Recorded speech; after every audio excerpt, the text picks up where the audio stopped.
I really think you should go visit that guy, Brennan. Why? What's wrong with my hair? Man, we need to see your face. Maybe a nice fade up, a nice line up or something, just to show your eyes a little bit more. Yeah, that's not gonna happen. Well, you live near Pickering. Can't you go visit him?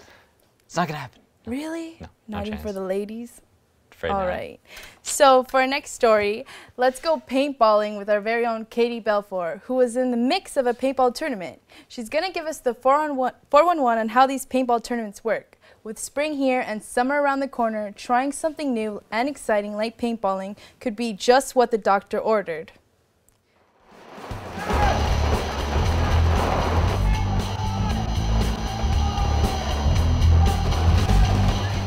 This is the game of paintball.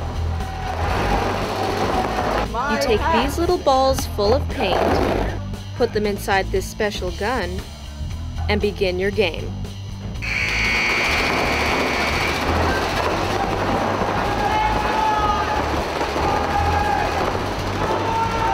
I've been playing paintball for close to 17 years, and I guess I got to a point in my career where I didn't want to make money for somebody else and do their thing, so we decided to open our own business. We do have a home team that we sponsor, but we also sponsor 3 other teams. It's just a way to kind of promote the industry and the tournament scene. Most fields generally have at least 1 or 2 teams that they sponsor. I was looking on the one paintball forum, it's called T-Dot Ballers, and I just looked through and there's like they have teams that during like the December, January period post up that they're looking for players and stuff like that. I went to a tryout and I just tried out and I got on the team. Tournaments are based on a point system where there's a flag in the center of the field.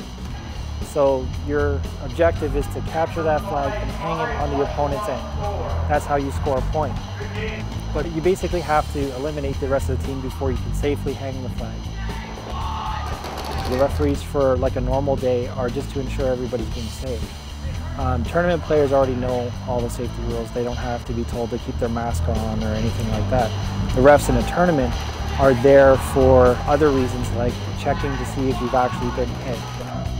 The bunkers do get a lot of paint on them, and then you can have an incident what's called a bunker rub. So if a player rubs up against the side of a bunker and the paint transfers onto them, they might think that's a hit and call them out. So to avoid that, they keep the bunkers as clean as possible so that there's no chance of any false call. Once the game starts, so does the shouting.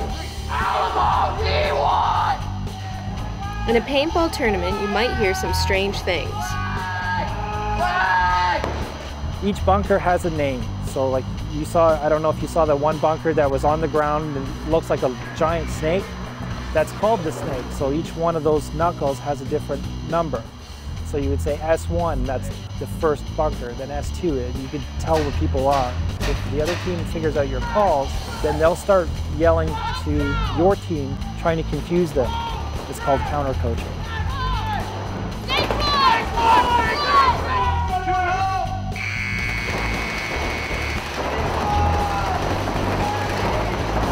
So, now we need to know, can paintball be considered a sport? Paintball's been struggling with that question for a long time. It is very much a team sport, requires a lot of communication, athletic ability, quick reflexes, everything that you would need to play any type of game. But because a lot of people still associate it with a war type game, they don't consider it a mainstream sport. If you're on a team playing games, you're exerting yourself physically. It's a sport. When you're walking out onto the field and you're holding the gun and everything, you're going to have such a huge adrenaline rush that you'll be kind of shaky. You'll think you're scared, but you're not. Like it's just there's a lot of adrenaline in it, and I think that's why most people don't really notice it when they get shot, because you got so much adrenaline running through you that you just don't notice things. But it's a very exciting game. It's just a lot of fun.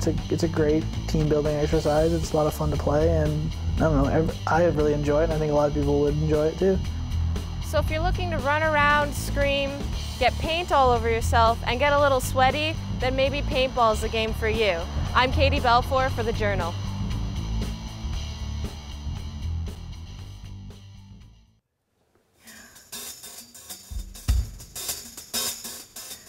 So those little balls are what hit you?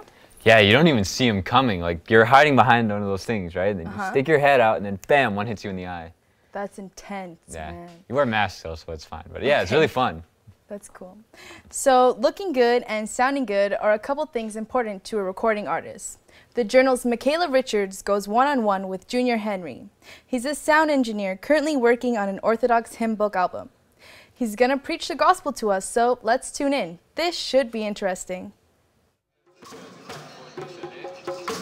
Hi, greetings to the world. My name is Junior Henry. I am the producer of this project called the Ethiopian Orthodox Hymn Book.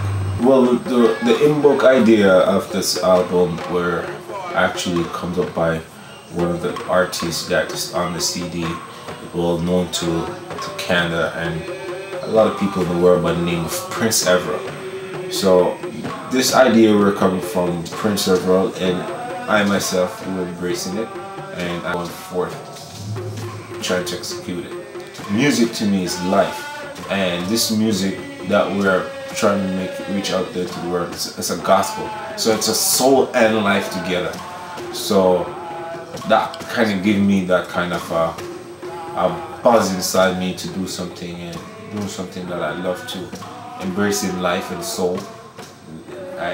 There's nothing better I could ask to participate in. But all these artists are from the congregation of the Ethiopian Orthodox Church, and there are artists that people know in Canada and all over the world. So Prince Everett saying that the church is one foundation.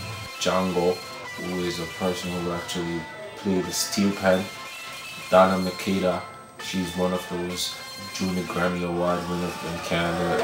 There's a singer by the name of Barbara Dawn. Brother Hamlock, who is a very good instrument player who plays drums.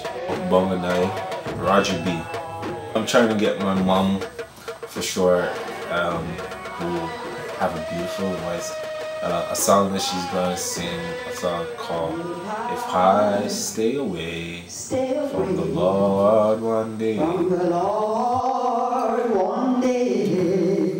And we also have people from Jamaica who are the same Orthodox that contributed their talent in it too. Right now, the stage that the album is right now, so far we got one track laid, so it should be out there.